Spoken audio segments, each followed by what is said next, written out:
चौधरी परवेज इलाही और मोनिस इलाही की जानिब से जनरल कमर जावेद बाजवा को प्रो इमरान खान साबित करने की खातिर गवाहियां दिए जाने के बावजूद इमरान और इनके इमरान रूस साबिक आर्मी चीफ पर लानतान जारी रखे हुए हैं। अपने ताज़ा इंटरव्यू में इमरान ने जनरल बाजवा को डबल गेम करने वाला धोखेबाज करार देते हुए कहा कि इन्हें एक्सटेंशन देना इनकी जिंदगी की सबसे बड़ी गलती थी। लेकिन ये बयान दागते वक्त खान साहब भूल गए कि बाजवा की एक और एक्सटेंशन की तजवीज़ तो उन्होंने पिछले माह एक मरतबा फिर दी थी। इससे पहले ISI के सरबराह लेफ्टिनेंट जनरल नदीम अंजुम एक प्रेस ब्रीफिंग में बता चुके हैं कि खान साहब ने अपनी हुकूमत बचाने के लिए जनरल बाजवा को ताहयात आर्मी चीफ के ओहदे पर बरकरार रखने की पेशकश की थी। इस दौरान परवेज इलाही और मोनिस इलाही ने दावा किया है कि इन्हें इमरान का साथ देने के लिए जनरल बाजवा ने कहा था। ऐसे में सियासी तज्जियाकारों का कहना है कि जनरल बाजवा और इमरान की पिछले 4 बरस के अमाल का जायजा लिया जाए तो समझ आती है कि दोनों एक ही कमाश के और एक दूसरे की टक्कर के धोखेबाज थे जो बिला आखिर बेनकाब हो चुके हैं। एतराफ और पछतावे, एहसास और इदराक, जवाल और मलाल के इन लम्हों में राज और हमराज दोनों अब अलग अलग सफ़ों पर हैं। वो बाजवा और इमरान जो कभी खुशी और गम की सांझ रखते थे अब सिर्फ दर्द के किस्से बयान कर रहे हैं। वक्त कहां से कहां ले आया। जनरल बाजवा क्या रुखसत हुए।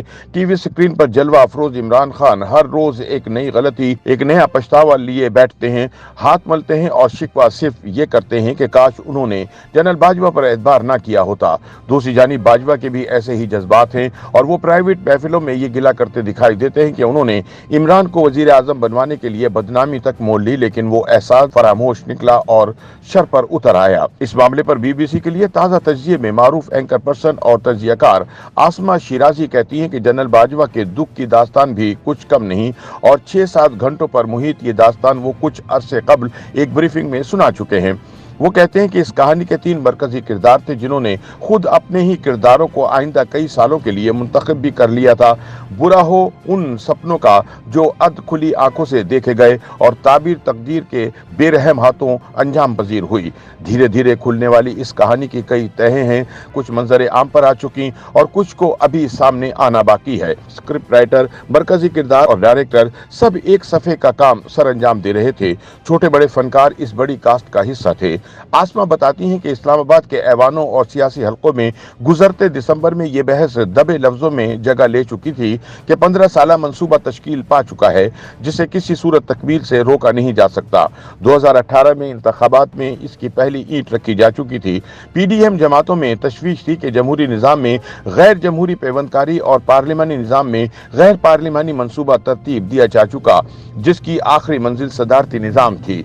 कई एक खदशात में डूबी PDM क़यादत अदम एतमाद के एजेंडे पर इकट्ठी हुई तो ताकत की मुसल्लत जमा होने की बजाय तकसीम होती दिखाई दी। उन्हीं दिनों PTI में शामिल एक शख्सियत जो तब इमरान के साथ थी लेकिन तहरीक इंसाफ छोड़ने के लिए पर तोल रही थी, खुद उसे जनरल बाजवा के दफ्तर से पैगाम भिजवाया गया कि वो PTI ना छोड़ें क्योंकि अगले इंतखाबात में तहरीक इंसाफ ही वो वाहिद जमात है जो कामयाब होगी। याद रहे कि ये वो दिन थे जब तहरीक इंसाफ इंतहाई गैर मकबूल हो चुकी थी और अपने वजन पर गिर रही थी, मगर फिर आसिफ जरदारी और नवाज शरीफ ने गिरती इस दीवार को आईनी तरीके से हटाना बेहतर समझा। जनरल बाजवा ने अदम एतमाद आने पर सिर्फ तहरीक इंसाफ को सहारा ही नहीं दिया बल्कि कई एक जमातों से खुद राब्ता करके इमरान का साथ देने का कहा और अब इस सिलसिले में चौधरी परवेज इलाही और मोनिस इलाही का बयान डबल गेम की गवाही के तौर पर सामने आ चुका है। आसिमा शिराजी के मुताबिक जनरल बाजवा न्यूट्रल नहीं थे बल्कि उनका वजन इमरान खान के पलड़े में था और इसका इदराक PDM क़यादत को हो चुका था। जब पंजाब का मामला आया तो जनरल बाजवा ने परवेज इलाही को न सिर्फ PDM के पास जाने से रोका बल्कि हुकूमत साजी में मदद देकर उस्मान बुज़दार की तब्दीली के देरीना मुतालबे पर अमल दरामद भी करवा दिया और यूं पंजाब बज़ाहिर महफूज हाथों में तो आ गया मगर तहरीक इंसाफ गैर महफूज हो गई। अब जबकि जनरल बाजवा गुमनामी की जिंदगी गुजारने जा रहे हैं तो हकीकत यही है कि गुज़िश्ता 6 बरस में जिस डॉक्ट्राइन ने मुल्क की मईशत, माशरत और सियासत की ईंट से ईंट बजा दी उसे किन लफ्जों में याद किया जाए। आसमा शिराजी के बकौल अब इमरान खान अपनी गलतियां आए दिन गिनवा रहे हैं तो जरा दिल बड़ा करें और तस्लीम करें कि एस्टेब्लिशमेंट की सियासी गलतियों में वो ना सिर्फ शरीक कार रहे बल्कि इन्हें इस्तेमाल करते रहे और इस्तेमाल होते रहे। मान लें कि जनरल पाशा से जनरल फैज तक अस्करी क़यादत से मुल्क फैज याब हुआ या नहीं, लेकिन इमरान खान जरूर फैज याब होते रहे। पछतावे और अफसोस का ये मौसम न जाने कितना तवील है मगर अभी उसमें एक और बाब का इजाफा होने वाला है। आहिस्ता आहिस्ता कहानी के सब किरदारों को मंजर आम पर आना है। पर्दा अभी गिरा नहीं और पर्दा शायद अभी गिरेगा भी नहीं, लिहाजा इंतजार फरमाइए। YouTube पर गूगली न्यूज देखने के लिए youtube.com की सर्च बार में गूगली न्यूज टीवी टाइप करें। गूगली न्यूज के पेज पर सुर्ख रंग के सब्सक्रिप्शन वाले बटन पर क्लिक करना ना भूलिए। YouTube पेज पर अपलोड होने वाली वीडियो से बाखबर रहने के लिए बेल आइकन पर क्लिक कीजिए। आपको हर नई वीडियो के बारे में नोटिफिकेशन मौसूल हो जाएगा।